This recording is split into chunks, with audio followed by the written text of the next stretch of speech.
Welcome to another video. ये film एक गूंगी लड़की की कहानी है जो अपने घर में फंस जाती है। वह यहाँ कैसे और क्यों फंस गई, उसे किन कठिनाइयों का सामना करना पड़ेगा और क्या वह यहाँ से निकल पाएगी, आइए जानते हैं इस स्टोरी में।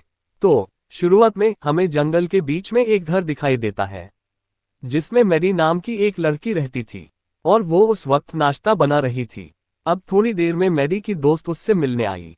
उसका नाम सारा था और क्योंकि मैरी गूंगा था, सारा उससे सांकेतिक भाषा में बात कर रही थी। यहाँ हमें पता चला कि मैरी एक लेखक भी हैं जिन्होंने अपनी कहानी की एक किताब लिखी है और उस वक्त वो इस कहानी के बारे में बात कर रहे थे। इस दौरान मैरी भूल जाती है कि उसने खाना बनाने के लिए रखा था और बातों में लगे रहने के कारण खाना जल जाता है, जिससे पूरे घर में धुआं फैल गया और फायर अलार्म बजने लगा, जिसे देखकर वे दोनों अंदर आ गए और सब कुछ ठीक करने में लग गए। उन्होंने जला हुआ खाना फेंक दिया और तुरंत फायर अलार्म बंद कर दिया। सारा मैरी से माफी मांगती है, क्षमा करें, मैंने आपसे बात की और अपना खाना जला दिया। जिसके बाद वह सांकेतिक भाषा में मैरी से पूछती है कि चलो खाना खाते हैं और मूवी देखने चलते हैं, जिसके लिए मैरी ने साफ इनकार कर दिया। आज नहीं कह रहा हूं क्योंकि मुझे घर पर बहुत काम है। अब सारा वहां से चली गई और मैरी घर के अंदर आ जाता है। यहाँ हमें पता चला कि उसे एक संक्रमण के कारण बून की बेरी हो गई और ये समस्या उन्हें बचपन से ही है। यह उसके साथ एक अस्थायी समस्या थी, लेकिन जब उन्होंने अपना इलाज कराया, फिर ऑपरेशन की वजह से उसने बोलने और सुनने की क्षमता हमेशा के लिए खो दी। जिसके बाद वह जंगल में रहने लगी और अपनी कहानियां लिखना शुरू कर दिया। जब मैरी रात को अपनी अगली कहानी लिख रही थी, फिर वह सोचने लगती है, कहानी का अंत क्या लिखूं, मतलब कहानी का अंत कैसे करें। उस वक्त उसे कुछ पता नहीं चल रहा था, इसलिए वह अपने दोस्त को वीडियो कॉल करती है, लेकिन उस वक्त भी वह काफी चिंतित थी। तभी वह वीडियो कॉल काट देती है। उसकी सहेली उसे बुलाती है, लेकिन वह तुरंत लैपटॉप बंद कर देती है और किचन में काम करने चली जाती है। लेकिन तभी हमें एक बेहद हैरान कर देने वाला नजारा देखने को मिलता है। सारा फिर मैरी से मिलने आई। वह एक नकाबपोश आदमी है। वह भी दरवाजे पर आ गई, मतलब जिसने सिर पर मास्क पहना हुआ था। वह सारा को पकड़ लेता है और उस पर हमला करता है। उसके पास चाकू था, जिसके चलते वह उसे बुरी तरह मारने लगा। बेचारी लड़की सारा बहुत डर जाती है। वह दर्द से चिल्लाने लगी। वह मदद के लिए मैरी को भी बुला रही थी, लेकिन न सुनने के कारण मैरी का गुस्सा शांत नहीं होता और वह नकाबपोश आदमी सारा पर चाकू से कई बार हमला किया। बुरी तरह उसका खून बहने लगा और वह बहुत ही दर्दनाक तरीके से मर गई। वह नीचे गिर गई। नकाबपोश उठ गया और उसने उसे बुरी तरह मारा। मैरी का खून बह रहा था। फिर उसने दरवाजे पर उंगली मारी और दरवाजा खटखटाया, लेकिन जब उसे एहसास हुआ कि मैरी को कुछ भी सुनाई नहीं दे रहा है, तब वह सारा का शव ले गया और वहां से चला गया। अब मैरी को फिर से उसकी दोस्त का फोन आया, लेकिन वह कॉल का जवाब नहीं देती। वह फिर से अपनी कहानी लिखना शुरू करती है। इसी बीच नकाबपोश आदमी उसके घर में प्रवेश किया। वह चाकू लेकर चिल्लाने लगता है, लेकिन हमेशा की तरह मैरी आवाज नहीं सुन पा रहा है। इसी बीच मैरी को एक वीडियो कॉल आई उसकी महिला मित्र से। जैसे ही मैरी ने कॉल उठाया, वह आदमी पीछे हट गया। अब दोनों दोस्त एक दूसरे से बात करना शुरू किया।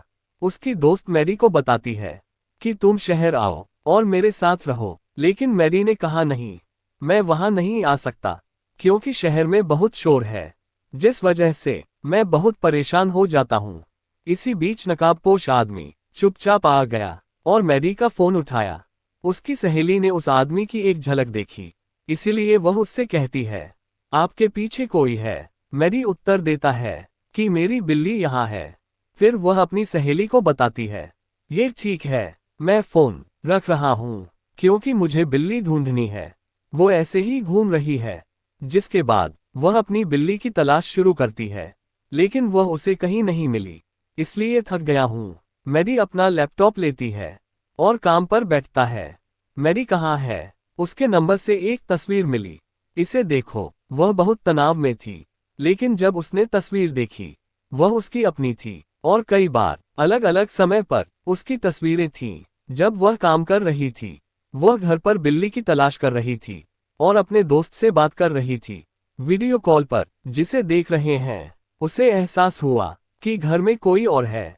विज्ञापनदाता पर जाएं, मुझ पर किसकी नज़र है। और अब वह बहुत डर जाती है। जैसे ही उसकी नज़र दरवाजे पर पड़ी, नकाबपोश आदमी बाहर खड़ा था। किसका हाथ? मैरी का फोन था, और वह था, मैरी दिखा रहा हूँ, इसे देखो। वह बहुत डर गई। वह जल्दी से उठी। इससे पहले कि नकाबपोश आदमी अंदर आए, उसने जल्दी से दरवाज़ा बंद कर दिया। और अब जब वह खिड़की से अंदर आने की कोशिश करने लगा, फिर मैरी, उसने इसे भी जल्दी से बंद कर दिया। ये देखना, नकाबपोश आदमी चारों ओर देखना शुरू किया। अंदर जाने का रास्ता ढूंढ रहा हूं वह, लेकिन अंदर जाने का कोई रास्ता नहीं मिल सका। इस बीच में मैरी पुलिस को बुलाने की कोशिश करने लगा। ऐसा करते समय नकाबपोश आदमी ने उसे देखा, इसलिए उसने फोन काट दिया। सभी लाइटें, जिससे पूरे घर में अंधेरा हो गया। उसने वाईफाई का पासवर्ड भी बदल दिया। तो वह मैरी किसी से संपर्क नहीं हो सका। और अब मैरी बहुत डर जाती है, क्योंकि नकाबपोश आदमी बाहर खड़ा है, अपना खून से सना चेहरा दिखा रही थी। मैरी बहुत डरी हुई थी। उसे कुछ समझ नहीं आया, अब मुझे क्या करना चाहिए। और नकाबपोश आदमी, जो घर के बाहर खड़ा था, वह वहां से चला गया। जब मैरी दरवाजे पर गया, नकाबपोश आदमी अपनी कार के टायर पंक्चर कर रही थी, ताकि वह यहां से भाग न सके। इसीलिए मैरी टॉर्च की रोशनी मिली। जब उसने रोशनी देखी, दरवाजे पर नकाबपोश लिख रहा था कि मैं जाना नहीं चाहता, तो किसी को बताओ कि तूने मेरा मुख देखा है। उन्होंने ये भी लिखा कि आपका दोस्त आ रहा है। जैसे ही उसने कहा, उसने अपना मुखौटा उतार दिया। मैरी उसका चेहरा देखकर बहुत खुश हुई, क्योंकि वह उसे जानती थी। वह उसके साथ रहती थी। एक समय था जब वे अच्छे दोस्त थे, लेकिन अब मैरी उसे छोड़ दिया था। यही कारण है वह उसने लिखा कि आपका दोस्त आ रहा है। वह मैरी से फिर से उसके साथ रहने के लिए कहता है। और भी, वह जब मैं जाता हूँ, मैं आपके घर में प्रवेश कर सकता हूँ, इसलिए सावधान रहें। ऐसा कहने के बाद वह यहाँ से चला गया। उसके बाद मैरी किचन में गई। उसने एक चाकू और एक हथौड़ा उठाया। वह पूरे घर की जांच करने लगी। वह नकाबपोश आदमी अंदर आ गया है। इसके साथ ही सभी खिड़कियां और दरवाजा वह इसे कसकर बंद कर रही थी। इस बीच में जब मैरी ने जांच की, वहां और कोई नहीं था। वास्तव में उसकी एक पुरानी दोस्त थी। वह नकाबपोश आदमी है। सारा की लाश को कौन पकड़ रहा था और खिड़की पर दस्तक दे रहा था, वह देखना। मैरी अपना दिमाग खो बैठी। वह डर गई और अपनी सहेली की मृत्यु पर रोने लगी। परंतु फिर उसे एक विचार आया। उसने अपनी कार का रिमोट ले लिया और कार का हॉर्न बजाने लगा, जिससे नकाबपोश का ध्यान भटक गया। इसीलिए मैरी खिड़की से बाहर आया और सारा की लाश को अंदर खींचने की कोशिश की। लेकिन फिर उस आदमी ने उसे देखा और उसके पास आने लगा। उससे पहले वह अंदर चली गई। उसने मैरी को पकड़ने की कोशिश की। वह वापस अंदर आई और खिड़की बंद कर दी। लेकिन तब तक नकाबपोश आदमी खिड़की पकड़ रखी थी। उसने इसे खोलने की कोशिश की। इसे धक्का देकर वह देखना, मैरी एक बड़े हथौड़े से उसके हाथ पर हमला किया। नकाबपोश को चोट लगी। उसने अपना हाथ खींच लिया। फिर मैरी खिड़की बंद कर दी। कुछ देर बाद जब नकाबपोश आदमी बजे दरवाजे से दूर चला गया, फिर मैरी उससे दूर भागने की कोशिश की। लेकिन फिर से उसने उसे देखा। उसे उस पर हमला करना था, इसीलिए मैरी घर वापस आना पड़ा। वह ठीक उसके पीछे था। एक बड़े हथौड़े से वह मैरी पर हमला करने वाला था। सही समय पर वह अंदर चली गई। उसने दरवाजा बंद कर दिया और इस तरह उसने अपनी जान बचाई। उसने फायर अलार्म देखा और ऊपर के कमरे में आए। वह खिड़की के पास आई और नकाबपोश आदमी का ध्यान भटकाने का फैसला किया। उसने फायर अलार्म चालू कर दिया और उसे दूर फेंक दिया। वह देखना, नकाबपोश आदमी फायर अलार्म के पीछे जाना शुरू किया। इस प्रकार उसका दिमाग खराब हो गया और मैरी ऊपर के कमरे से छत पर आए और वहां से भागने लगा। लेकिन फिर से नकाबपोश आदमी उसे देखा था। मैरी ऊपर चढ़ रहा था। तभी उसने उस पर तीर चलाया। तीर उससे लगा उसके पैर पर, जिससे उसे बहुत दुख हुआ। लेकिन जैसे ही वह ऊपर आई और अपना तीर खींच लिया, वह बुरी तरह घायल हो गई थी और अब उसे एहसास हुआ कि वह अब और नहीं दौड़ सकती। उसका अनुसरण कर रहा हूं। नकाबपोश आदमी ऊपर चढ़ना शुरू किया, छत पर अपने तीर के साथ। जैसे ही उसने चढ़ना शुरू किया, मैडी सामने आता है। वह उसके चेहरे पर मारती है और उसे नीचे फेंक देता है। इसके साथ नकाबपोश आदमी उसके तीर के बिना गिर गया और अब मैडी आगे बढ़ने लगी। तीर से वह उस पर हमला करने की कोशिश करने लगती है, लेकिन ये काम नहीं करता। वह उठ गया और उसका पीछा करने लगा। इसलिए वह अपने कमरे में वापस आया और खिड़की पर दस्तक दी और उसके घाव पर पट्टी बांधने लगे। वह उस पर तीर चलाने की कोशिश करती है, लेकिन वह ऐसा नहीं कर सकता क्योंकि उसने कभी ऐसा नहीं किया था, पहले भी ऐसा काम किया है। इस बीच सारा की दोस्त भी वहां आ जाती है। वह उसकी तलाश में आया। उसने दरवाजा खटखटाया और सारा को पुकारने लगा। नकाबपोश आदमी ने उसकी आवाज सुनी, इसलिए वह मशाल लेकर वहां आया और सारा के मित्र को चोर कहने लगे। जैसे वह डर गया, वह अपना हाथ उठाकर खड़ा हो गया। उसने उससे बताना शुरू किया कि वह चोर नहीं है, लेकिन मैं मैडी का पड़ोसी हूँ। मेरे दोस्त वह सारा है, मैडी का अच्छा दोस्त है। वह उससे मिलने आई, लेकिन काफी समय हो गया है। वह अभी तक वापस नहीं आई है। मैं चिंतित था, इसीलिए मैं उसकी तलाश में यहाँ आया हूँ। यहाँ मैडी का दोस्त है, वह उसका नकाबपोश आदमी है। वह उससे कहता है कि मैं एक पुलिस अधिकारी हूँ, मुझे यहाँ से मदद के लिए फोन आया, इसीलिए मैं यहाँ आया हूँ। लेकिन रही बात यहाँ आने की, मुझ पर असर करना शुरू कर दिया।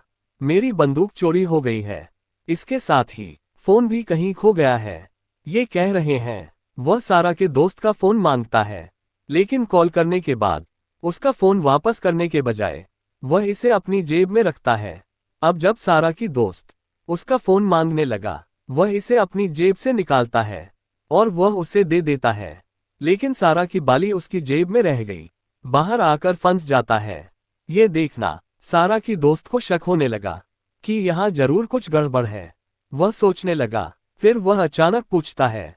वह मैडी बोल भी नहीं सकता, न ही वह सुन सकती है। फिर तुम्हें किसने बुलाया? ये सुनकर नकाबपोश आदमी सोचने लगा। सबसे पहले वह डोहिच के घर जाता है, फिर थोड़ा सोचने के बाद कहते हैं, वह शायद आपकी दोस्त सारा ने फोन किया है। उसके शब्दों के साथ सारा की दोस्त को यकीन हो गया कि वह झूठ बोल रहा है। यही कारण है कि वह बातों में उलझाकर हाथ में एक पत्थर उठाता है। लेकिन उससे पहले मैडी का हमला उसने सारा की दोस्त को देखा था। वह मदद के लिए चिल्लाने लगी। दरवाजा खुलने लगता है। जैसे ही सारा की दोस्त ने देखा, उसका दिमाग खराब हो गया। मौका देकर नकाबपोश आदमी उसकी गर्दन पर चाकू रख दिया। उसका गला अलग हो गया, उसे खून बहने लगा। वह दर्द के मारे गिर पड़ा। ये देखना नकाबपोश आदमी महसूस करता है मानो वह मर गया हो। तो वह बाहर जाता है और जांच करता है, लेकिन अचानक सारा की दोस्त उठ जाती है और नकाबपोश आदमी को पकड़ लेता है और उसे नीचे गिरा देता है। वह उसे सीधा करता है और उसका गला कसकर पकड़ लेता है और मैडी को वहां से भाग जाने के लिए कहता है। अब जैसे ही वह घर से बाहर निकली, नकाबपोश आदमी उसके सामने आया। वह उसे पकड़ लेता है और उसे भूमि पर डाल देता है, फिर शीर्ष पर बैठता है और उसके सिर पर पत्थर से हमला करता है।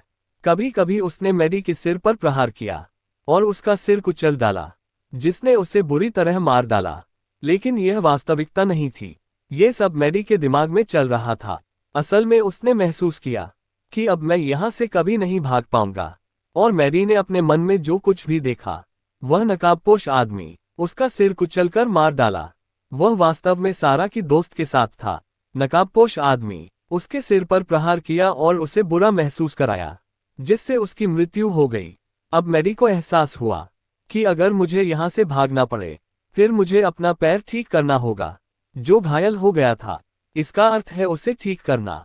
और यदि मुझे नकाबपोश को मारना पड़े, तो उसके लिए मुझे एक तीर की आवश्यकता है।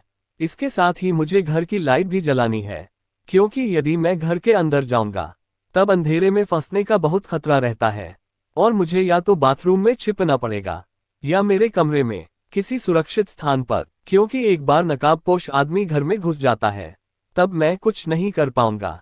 क्योंकि जाहिर है, न तो मैं कुछ कह सकता हूँ, न ही मैं कुछ सुन सकता हूँ। ये सब सोचने के बाद उसे एहसास हुआ कि न तो मैं यहाँ से भाग सकता हूँ, न ही मैं छिप सकता हूँ। तो अब मेरे पास बचने का एक ही रास्ता है, मुझे नकाबपोश आदमी को मारना है। तभी नकाबपोश आदमी मैडी की बिल्ली ने फेंक दिया था, जिनसे उन्होंने बातचीत शुरू की। और क्योंकि उसका दिमाग खराब हो गया था, तभी मैडी घर के सामने आती है और उस पर तीर से हमला करता है। लेकिन दुर्भाग्य से तीर उसके कंधे पर लगा, जिससे वह कुछ खास नहीं कर सके। वह अपना तीर निकालता है और फिर वह मैडी के पीछे दौड़ता है, जिसे देख रहे हैं। वह तेजी से घर के अंदर भागने की कोशिश भी करता है। जब उसका तीर बाहर गिरा, अब मैडी जल्दी से दरवाजा बंद कर दिया था, परंतु उसने अपना हाथ थोड़ा बाहर निकाल लिया। नकाबपोश आदमी जैसे ही वह तीर उठाने लगा, उसने इस प्रकार अपना हाथ दरवाजे में डाला और उसे तोड़ देता है, और वह उस पर अपने पांव पर भी तीर चलाता है। उसका हाथ बुरी हालत में है, लेकिन फिर भी किसी तरह उसने अपना हाथ अंदर डाला और जल्दी दरवाजा बंद करता है। परंतु वह बहुत डरा हुआ था, क्योंकि उसका हाथ बुरी तरह टूट गया था और उस कंगाल को तीर वापस न मिला। उसकी हालत देखकर नकाबपोश बहुत खुश हुआ। वह बेचारी महिला, वह बहुत उदास लग रही है, लेकिन थोड़ा धैर्य रखें। वह हिम्मत करके उठी और अब वह भी दरवाजे पर वह अपने खून से धमकियां लिखना शुरू कर देती है। जिसके बाद वह वापस आती है और अपना लैपटॉप खोलती है, और गाने के अंत में उसका दिल नकाबपोश आदमी की पहचान देखता है, अर्थात उसकी लंबाई कितनी है, उसकी आंखों का रंग क्या है, उसके शरीर पर टैटू कहाँ है, बाल कैसे हैं, और इसी तरह। बाहर नकाबपोश भी बहुत गुस्से में था और अब वह दरवाजे को पूरी तरह से तोड़ने की कोशिश करने लगता है। जिसे देख रहे हैं, मैडी भी चाकू लेता है और जल्दी बाथरूम में गया, बैठ गए। चाकू दरवाजे की ओर इशारा किया गया था कि जैसे ही वह अंदर आए, मैं उसे मार डालूंगा। वह नकाबपोश आदमी का इंतजार करने लगती है, परंतु आश्चर्य हुआ। हमने देखा वह नकाबपोश व्यक्ति ठीक उसके पीछे बैठा है, बाथटब में बैठे। वह उसका मजाक उड़ाता है। विज्ञापनदाता पर जाएं, कहते हैं, वह शायद मैं तुम्हें उचित स्थान पर मार डालूंगा, फिर आप फिर से बात करना शुरू करें। लेकिन अभी मैडी इसे अपनी सांसों से महसूस करती है कि वह मेरे पीछे है, इसलिए मुड़ना उस पर चाकू से हमला करता है।